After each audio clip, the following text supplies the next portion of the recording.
Brought to you by V-Guard। नमस्कार।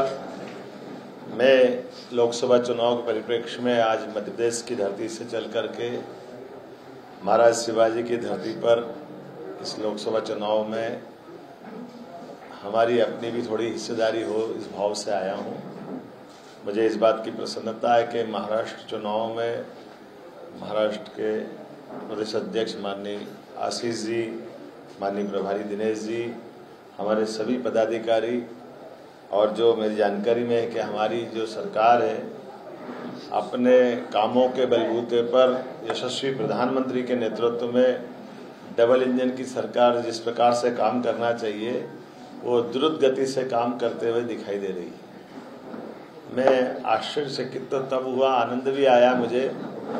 ये वो सरकार है जिन सरकारों के कारण से अब समुद्र से हम सुरंग से निकल के आ रहे हैं, पुल बन रहे हैं। वो सरकार भी देखी जिस सरकार के कारण से मेट्रो रोक दी गई, विकास के कामों पे अड़ंगे लगाए गए थे। तो ये सरकार का जो फर्क होता है, मुझे इस बात का आनंद भी आया। मैं पहली बार आया तो बाकायदा वीडियो बनाते हुए आया कि ये कितना अच्छा लग रहा है।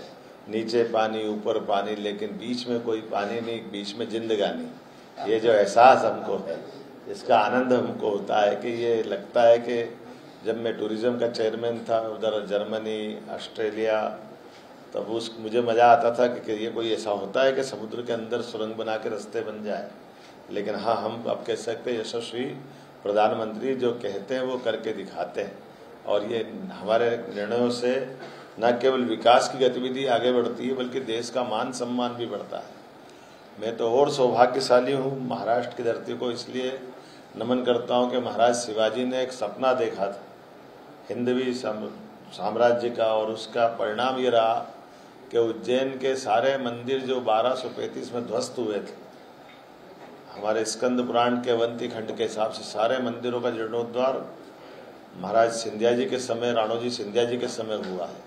तो मुझे और आनंद आया इस अवसर पे कि ये वो साल ऐसा था, 250 साल ज़्यादा हो गए जब हम तो नहीं थे, लेकिन आज के काल में मैं उस आनंद को महसूस कर रहा हूँ। यशस्वी प्रधानमंत्री के नेतृत्व में सांस्कृतिक पुनर्जागरण का दौर चल रहा है। जब भगवान राम के मंदिर में कल अयोध्या में मैं नमन करने गया, यद्यपि अयोध्या भी वो स्थान है जहाँ 2000 साल पहले सम्राट विक्रमादित्य ने सभी मंदिरों का जीर्णोद्धार करा था। और ऐसा कहते हैं कि 500 साल पहले जिस मंदिर को तोड़ा गया वो भी सम्राट विक्रमादित्य का है। तो ये वैसे देश में वीरताओं की कभी कमी नहीं रही, वीर महावीर और हर काल हर दौर में। लेकिन आज का समय बीते समय के साथ, दुर्भाग्य के साथ, इस बात को कहने में मुझे गुरेज नहीं है, अंग्रेज चले गए लेकिन कांग्रेस छोड़ गए। ये जो इनकी कमियां हैं, कांग्रेस की दिक्कत ये है कि कांग्रेस केवल आरोप लगाना जानती है। और कांग्रेस ने मूलतः जन्म ही कांग्रेस अंग्रेजों के द्वारा जिस कांग्रेस का जन्म हुआ है, इसलिए आज भी वो फूट डालो राज करो की नीति के अंतर्गत ही वो अपनी सारी व्यवस्थाओं का संचालन करते हैं। वो भूल जाते हैं कि सरकार में रहते रहते उनकी सरकार के द्वारा क्या हुआ है। और दुर्भाग्य से जैसे वो वैसे उनके साथ वाले एक ही थैली के चट्टे बट्टे ऐसे कई लोगों को जोड़ करके एक घमंडिया गठबंधन बन करके देश भर में सरकार का सपना देख रहे हैं। और बातें भी कैसी ऐसी कर रहे हैं कि उन बातों से लगता है कि ये जरा जनता इनकी बातों को जानती नहीं है क्या।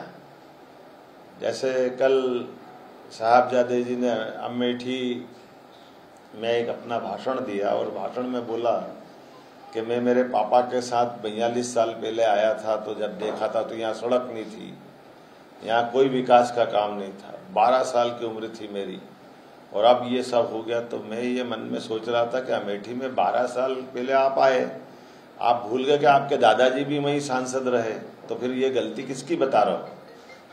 फिरोज गांधी वहां से चुनाव लड़े थे, इंदिरा गांधी के कुछ लगते कि नहीं लगते? इंदिरा गांधी इनकी दादी है कि नहीं? पूरा खानदान वही चुनाव लड़ता रहा, खुद को इतिहास मालूम नहीं, और दूसरे से बात निकाल करके किस किस तरह की बात करते हैं। भाइयों बहनों, उनके राज में पावर रहे अनस्टेबल और हम रखे सब स्मूथ और स्टेबल। हमारा नेता कैसा हो जो स्टेबल पावर दे वैसा हो। अब की बार वी-गार्ड AC स्टेबलाइजर का चमत्कार। अब नई तरह के डरावने और संघर्ष की बात करने की बात कर, संविधान खतरे में, सरकार इनकी बनेगी तो संविधान खतरे में हो जाएगा। ये भूल ही जाते 10 साल से सरकार मोदी जी की है और लगभग 400 से ज्यादा समर्थन, एक तरह से हमने बड़े बड़े निर्णय करके सभी का समर्थन जुटा के धारा 370 से लेकर सारे काम कर। इनकी सरकार बनेगी तो क्या, सरकार तो बनी बनाई, लेकिन ये पाप आपके माथे है कि लगभग 1950 में संविधान लागू हुआ और 100 से ज्यादा बार संविधान का संशोधन किया है तो कांग्रेस के लोगों ने किया है। 17 बार इंदिरा गांधी जी ने संशोधन किया, 11 बार जवाहरलाल नेहरू ने संशोधन किया, 10 बार राजीव गांधी की सरकार में संशोधन हुआ और तो और संविधान को एक तरफ करके आपातकाल लगाने की घोषणा की। ये भी पाप इनके ही सिर पे। ये संविधान से डराने की बात करेंगे, कौन सुन रहा है इनकी बात? और ये एक नहीं, लगातार ऐसे घटनाक्रम है। 1971 से पहले से गरीबी हटाओ की बात करने वाले अभी भी लाख रुपए देंगे और वोट दे देना हमको। ये आज भी इस तरह से वोट मांगेंगे, लोग इनको वोट देंगे क्या? ये गरीबों का भी अपमान करते, महिलाओं का भी अपमान करते और महिलाओं को लेकर के तो इनके लिए तंदूरवाला कांड से लेकर हमेशा कांग्रेस के सिर पे ये इतनी सारी पाप है जिसका कुछ कह नहीं सकता हूँ। लेकिन मुझे अफसोस तब होता है कि मैं गौरव इस बात का महसूस करता हूँ कि मैं बाला साहब की धरती पे आया हूँ और बाला साहब ठाकरे की इस महाराष्ट्र में हम उस आनंद से भर जाता है। वो भगवा पताकाएं देश में सबसे पहले अगर विचारधारा की दृष्टि से फैली थी तो मध्य प्रदेश और महाराष्ट्र से फैली थी। मध्य प्रदेश में ये आज़ादी के बाद से हमारी विजय यात्रा चालू हुई। सबसे पहले देश में विधायक 52 में अगर कहीं बने तो मध्य प्रदेश से बने थे, जनसंघ के जमाने से।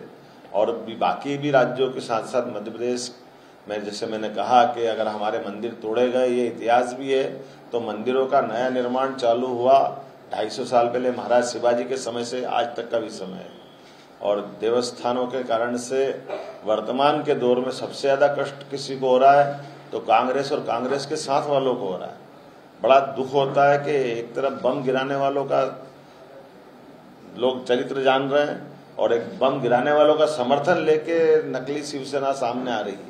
कितना दुख होता है कि मूसा, जिसके समर्थन से माननीय बाला साहब की वो याद रखें अगर बात के चिमटी से भी मैं छूना नहीं चाहूंगा कांग्रेस का समर्थन।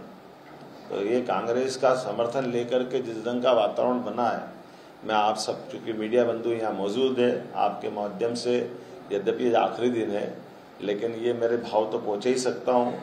जिस जगह से हम आ रहे हैं वहाँ तो हमारी चारों चरणों की 29 लोकसभा के चुनाव हो चुके हैं और निश्चित रूप से हम कह रहे हैं कि ये जो बात कही जा रही है कि लगातार एक के बाद एक आजादी के बाद पहले ऐसे प्रधानमंत्री माननीय मोदी जी है जो गैर कांग्रेसी पूर्ण बहुमत की सरकार के साथ, जो 2014 में कह रहे थे कि मैं अपने बलबूते पर इस देश में सरकार पूर्ण बहुमत की बनाऊंगा, तब भी लोगों ने हंसी उड़ाई थी, लेकिन उन्होंने करके दिखाया।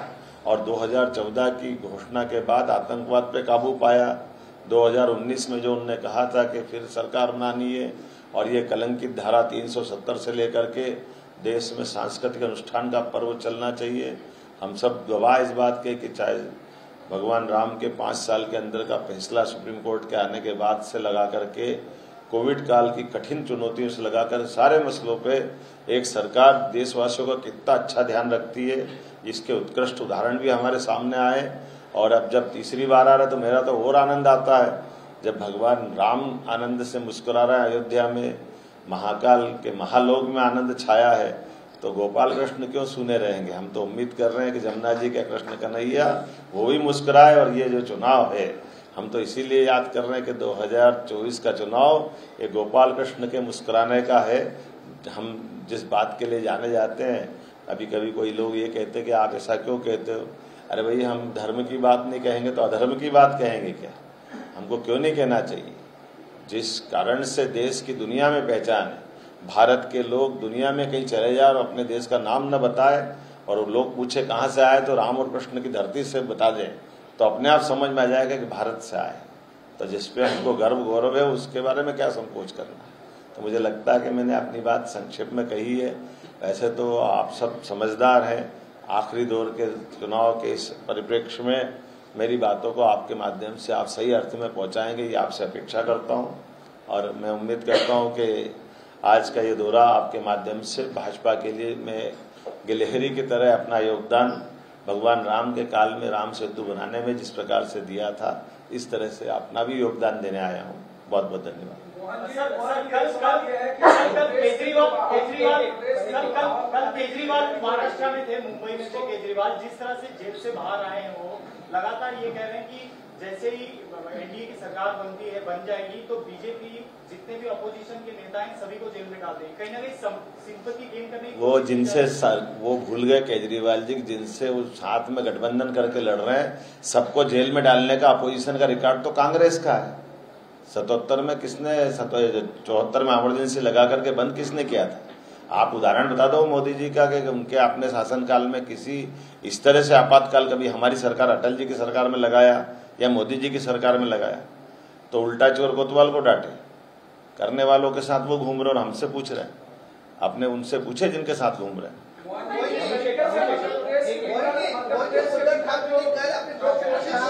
ये कुछ कह रहे हैं, ये कुछ कह रहे हैं। उद्धव ठाकरे जी ने कल अपने भाषण में कहा कि बीजेपी बार-बार आरोप लगाती है कि नकली शिवसेना। उन्होंने कहा कि कुछ दिन बाद बीजेपी ये कह देगी कि आरएसएस भी नकली है और कुछ दिन बाद आरएसएस के भवन पे भी बीजेपी बुलडोजर चलाती है। उद्धव ठाकरे जी भूल गए कि वो इस बात के लिए खुद हाईकोर्ट गए, हाईकोर्ट ने डिसाइड किया, चुनाव आयोग गए, चुनाव आयोग ने डिसाइड किया। जब हमारे द्वारा कही गई बातों में कोई दुविधा हो तो इस सबसे बड़ा न्यायालय है और न्यायालय ने डिसाइड कर दिया। इसके बाद आप न्यायालय की बात भी नहीं मानोगे तो इसीलिए तो हम कहते घमंडिया गठबंधन है। इतना घमंड है, ये किसी को मानते हैं तैयार नहीं।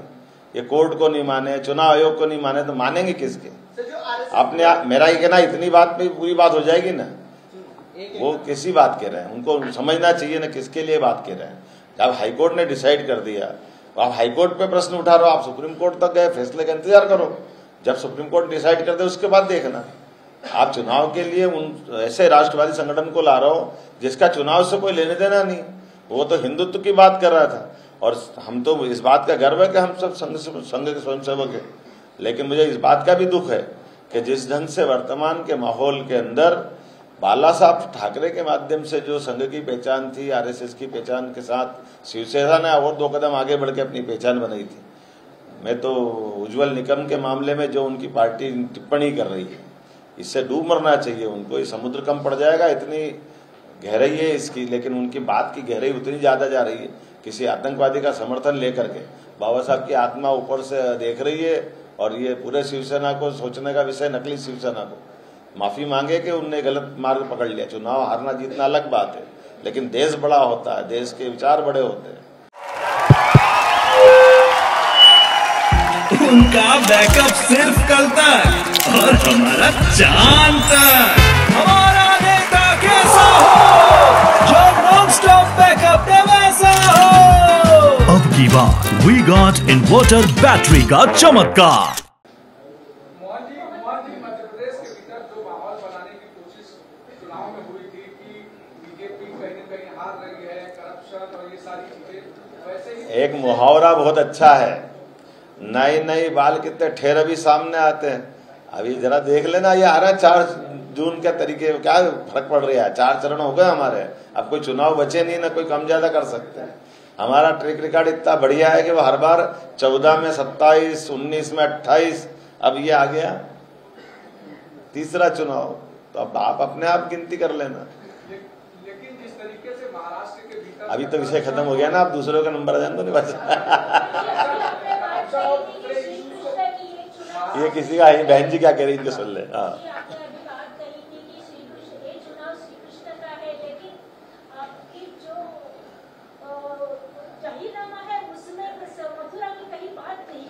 अरे बहन जी कैसी बात कर दी आप। हम तो कह रहे हैं शुरू से जिस बात को लेके चल रहे हैं, हमने अपने सारे तीर्थों को अच्छा बनाने का अभियान चलाया हुआ है। तो मथुरा में तीर्थ नहीं है क्या? आप कैसे कह रहे हो? डेवलपमेंट अथॉरिटी अपना काम कर रही है, जाके देख लो। और लैंड एक्विजिशन से लेके काफी काम हमने कर लिया है, लेकिन हमारा रिकॉर्ड तो वो है। और एक तरफ रिकॉर्ड कैसा है, एक तरफ रिकॉर्ड ये है कि राम मंदिर को लेके सरकारें गिराई गई, साथ साथ उसमें मध्य प्रदेश की सरकार भी गिराई है। कांग्रेस ने बाबरी ढांचा तो उत्तर प्रदेश में हुआ था, लेकिन मध्य प्रदेश में क्या बिगाड़ा था? ये लोकतंत्र बचाने की बात कह रहे हैं। हिमाचल ने क्या बिगाड़ा था? उत्तर प्रदेश के अंदर घटना घटी थी तो अपराधी को दोष देते। कल्याण सिंह जी की सरकार गिरा के कांग्रेस ने पाप किया था। जो हम कहते हैं ये भगवान राम के नहीं, तो जो बात है वो सामने है। ये हाईकोर्ट में भी शपथ पत्र देते हैं कि भगवान राम का अस्तित्व नहीं है। ये राम सेतु के तोड़ने का ऑर्डर भी देते हैं कि राम सेतु की जरूरत नहीं है। अब राम सेतु को तोड़ दोगे तो रामेश्वरम और श्रीलंका का संबंध ही खत्म हो जाएगा। तो अब तो हर एक प्रमाण भी मिटाने लगे, आप शास्त्र भी मिटाने लगे, आप अपने एक घटनाक्रम के आधार पर सरकारें गिराने लगे और उसके बाद कहते हम भी राम वाले। तो जनता तो देख रही है कहाँ के राम वाले हो। आपने कभी राम को स्वीकार नहीं किया, आपने सदैव राम का अपमान किया। और तो और अभी भी जितने कांग्रेस के लोग, मैं गारंटी ले सकता हूं, एक भी आदमी जाकर के राम मंदिर के सामने फोटो खिंचाने से भी क्यों डर रहा है? आप उत्तर प्रदेश चुनाव लड़ने जा रहे हो, अयोध्या में जाके प्रणाम करो भगवान के मंदिर पे, लेकिन आपको लगता है कि हमारा वोट बैंक खसक जाएगा, तो वोट बैंक तो खसक ही गया इस चक्कर में। भगवान राम के नहीं तो किसी काम के नहीं। मेरा सवाल है, वीर सावरकर महाराष्ट्र की धरती से आते हैं, महाराष्ट्र की जनता भावनात्मक तौर पर जुड़ी हुई है वीर सावरकर से, इस हद तक ये चुनावी मुद्दा भी। महाराष्ट्र की धरती नहीं, पूरा देश ही जुड़ा है। मैं महाराष्ट्र के परिप्रेक्ष्य में तो पूरा देश ही जुड़ा है। और जी आपसे थोड़ी देर पहले शरद पवार एक प्रेस कॉन्फ्रेंस कर रहे थे और उन्होंने ये स्टेटमेंट दिया कि चूंकि ये चुनाव केंद्र के हैं, इसलिए इस चुनाव में सावरकर कोई मुद्दा नहीं। इस पर आपकी प्रतिक्रिया? बहुत दुर्भाग्यपूर्ण है। यही तो हम भी कहते हैं कि सदैव से वीर सावरकर जी को वीर सावरकर की बजाय कितनी गालियां देते रहे घमंडिया गठबंधन के लोग। कांग्रेस उसकी अगवा कर रही है, नेतृत्व करने वाले हैं। जिन ने वीर सावरकर जी ने जीते जी 2-2 बार काला पानी सजा काटी, इस देश के हिंदुत्व के लिए कितना बलिदान किया, लेकिन ये बाला साहब के भी नहीं हुए, ये सावरकर जी के भी नहीं हुए, ये केवल कुर्सी के भूखे। मुख्यमंत्री जैसे कि संजय राउत ने कहा सावरकर जी को आप चुनाव में आगे लाते हैं, क्या उनको आपकी सरकार भारत रत्न क्यों नहीं देती? उनकी सरकार देती कि नहीं देती, लेकिन वो किनके साथ बैठे जो सावरकर जी को गाली बक रहे हैं? वो अपने अंदर झांक के देखे। सावरकर जी का सदैव सम्मान अगर किसी ने किया तो भारतीय जनता पार्टी ने किया, जनसंघ के जमाने से करते आ रहे हैं। लेकिन सावरकर जी के पूरे किए कराए पे पानी फेरने का काम किसी ने किया है तो यही कांग्रेस वाले हैं। जैसे बाबा साहब अम्बेडकर को जीवन भर चुनाव नहीं जीतने दिया, बाबा साहब के अम्बेडकर संविधान का अपमान करने की बात कर रहे हैं और ये कह रहे हैं संविधान बाबा साहब ने नहीं बनाया था, नेहरू जी ने बनवाया था। तो बाबा साहब क्या किराए पे थे क्या? कितनी गंदी बात सोचते कांग्रेस वाले। बाबा साहब ने अपनी जीवन की पूंजी सबसे बड़ा काम अगर किया है तो संविधान बना के किया। और कांग्रेस के लोग बाबा साहब का अपमान करते, कांग्रेस के लोग भीमराव अंबेडकर जी से लगा करके वीर सावरकर का जी अपमान करते हैं, अपने ठाकरे जी का अपमान करते हैं और वोट मांगने जनता के बीच जाएंगे। जनता 2 रोटी खाती, सबको समझ में आता है, कोई इनके चक्कर में पड़ने वाला नहीं। थोड़ा है क्या पूछे आपके लिए? हाँ,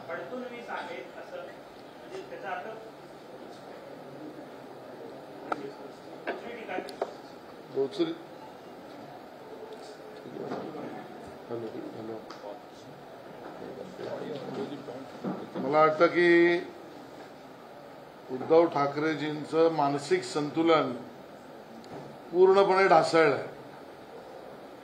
या टीकेला बोचरी टीका म्हणत नसून यांच्या मानसिक वैफल्यग्रस्त परिस्थितीतून त्यांनी केलेले भाष्य आहे आणि नावावरनाच कोणावर टीका करायची असेल तर उद्धवजींनी हे विसरू नये की त्यांच्या नावावरनाही बरेच अपभ्रंश आणि आलोचना होऊ शकते। भारतीय जनता पार्टीने आपल्या मर्यादा आणि आपल्या संस्कृती जपल्या आहेत, नाही तर उठाबशा कशा काढायला लागतात याबद्दल आम्हालाही बोलता येतं। आज इंडिया आघाडीची पत्रकार परिषद मुंबईत पार पडली, त्याचा शेवटचा टप्पा आहे, त्यासाठी भाजप किंवा महायुती राज्यातली कसं भ्रम निर्माण करते लोकांमध्ये, मतदारांमध्ये, हे मांडण्याचा प्रयत्न सगळ्या प्रमुख नेते करतात। भ्रम निर्माण कोण करतंय? या पूर्ण निवडणुकीमध्ये बघितलं तर भ्रम निर्माण करण्याची फॅक्टरी ही महाविकास आघाडी घेऊन गेली आहे। आरक्षण बदलणार कोणी म्हटलं? कधी म्हटलं? कधी मोदीजींनी म्हटलं नाही, अमित शहाजींनी म्हटलं नाही, नड्डाजींनी म्हटलं नाही, आमच्या मॅनिफेस्टोमध्ये नाही। मग ही भ्रम पसरवणारी फॅक्टरी कोण चालवत होते? पवार साहेब का उद्धवजी का राहुल गांधीजी? या ठिकाणी मुद्द्यावर बोलण्यासारख्या गोष्टी यांच्याकडे नाहीत, केलेलं कर्तृत्व नाही आणि त्यामुळे जाती जातींमध्ये लोकांना विभाजित करण्यामध्ये, भ्रम फैलावण्यामध्ये आणि मी तर म्हणेन खोटं पसरवण्यामध्ये महाआघाडीने फॅक्टरी उघडली.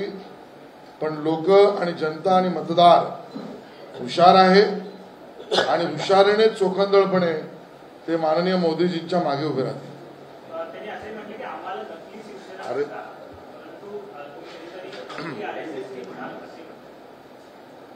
ज्यांच्या डोक्यात टोपी फिट बसली ते बोलले, उद्धवजींच्या डोक्यात टोपी फिट बसली, ते सगळी उदाहरणं मी देणार नाही.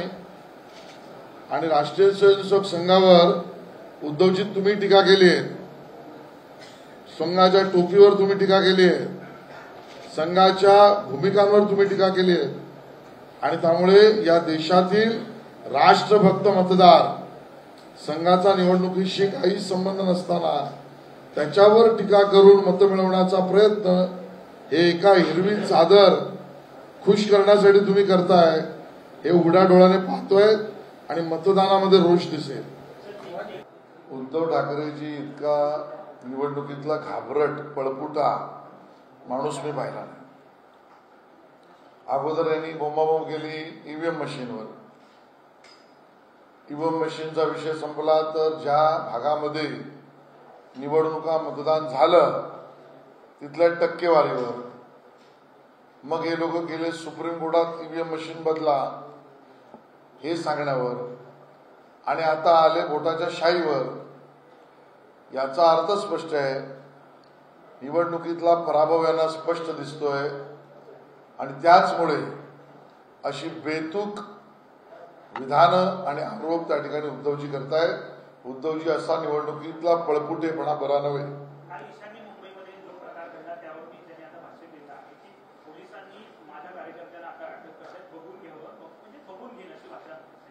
नाही, बघून घेईन म्हणजे काय? उद्धवजी बघून घेईन याचा अर्थ काय होतो? बघून घेण्यासाठी काय तुमच्या उभाटा गटातली उरलेली शाखा आहे का?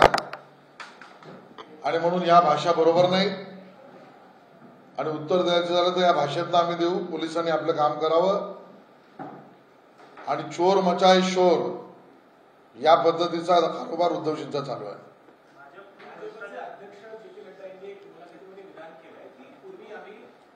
सक्षम होतो तेव्हा आम्हाला संघासोबत काम करावं लागलं, मात्र आता आम्ही पूर्णपणे सक्षम आहोत यावरून आरोप केले जातात की आता भाजप संघाबाबत सुद्धा जशी शिवसेनेची बाबत भूमिका घेतली तसेच भूमिका घेतली. मला वाटतं या पद्धतीचा भ्रम पसरवण्याची फॅक्टरी पुन्हा उद्धवजींनी सुरू केलेली आहे. जे नड्डाजी म्हणाले त्याचा अर्थ असा आहे की संघ परिवारामध्ये आम्ही सगळ्या संस्था वैचारिकरित्या एक आहोत, पण कार्यपद्धती प्रत्येकाची आपापली वेगळी आहे आणि त्यामुळे वैचारिक एक रूप आमचं असल्यामुळे आमचं रूप विश्वरूप दर्शनासारखं झाल्यानंतर काही लोकांच्या डोक्यावर परिणाम होतो, त्यामध्ये विरोधी पक्ष लोकातली लोक आहेत. ठीक आहे.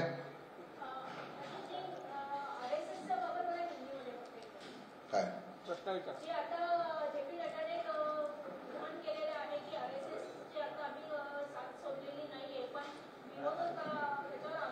झूठ और भ्रम फैलाने का काम ये विपक्ष ने लगातार किया है, इस मामले में भी वही किया है. नड्डा जी के बयान का मतलब स्पष्ट है. राष्ट्रीय स्वयंसेवक संघ, भाजपा और परिवार में हम सब लोग वैचारिक भूमिका से एक तरीके से चलते हैं. कार्य पद्धति में हमारी अपनी अपनी कार्य पद्धति है और हमारा वैचारिक रूप इसका वैश्विक दर्शन होने के बाद कई हमारे विरोधी दलों को मानसिक संतुलन वो खो बैठे हैं और उसके लिए ऐसी बेतुकी बातें और विधानों कर रहे हैं.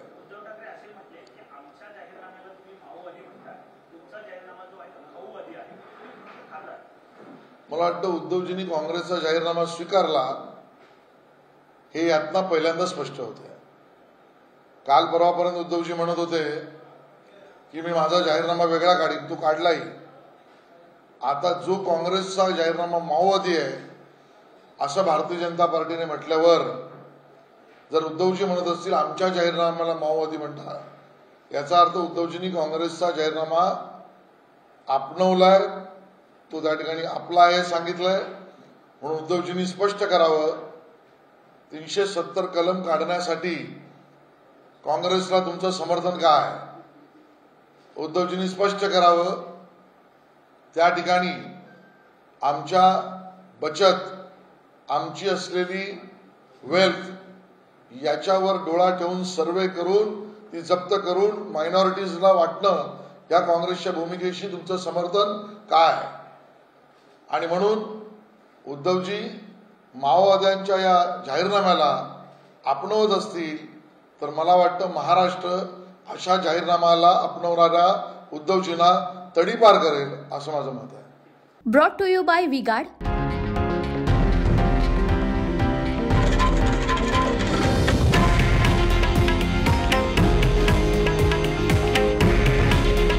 हे आहे देशातील नंबर 1 न्यूज नेटवर्क आणि आपण पाहत आहात TV9 मराठी.